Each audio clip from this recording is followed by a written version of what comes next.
All right, so Dodge Ram 2500 or 1500, 2006. Either one, I guess they go from 2003, maybe 2006. Well, it's the third gen. For those who want to do a spark plug change, here is the ratchet, and I will show you how I do it. I have the ratchet, a short extension, and a 5/8. So after putting them inside, what I do is I take it off with my hand, disconnect the ratchet, put the ratchet away.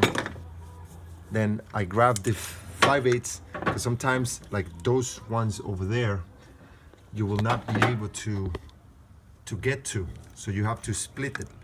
So as I did, I used a short extension and a 5/8 from Harbor Freight Tools.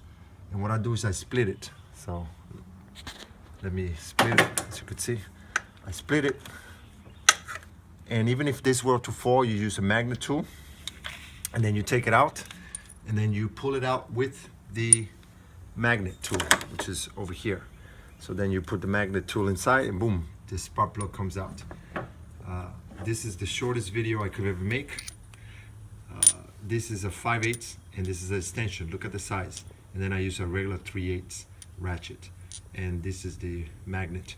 I managed to get all the way to the back with it as well. And I just drop this in, then I drop this one in, and then I put the 3/8. Then some of them may be really tough to get to, so I use a cheetah bar in order to help me with the torque, because whoever had it didn't torque it to specifications. From what I read, it's anywhere between 13 to 30 pounds. I chose to do 20, 25 when I put it back, and this has been the best setup. I got all the way in the back, which is the worst one. And other than that, that's about what you need. Thank you.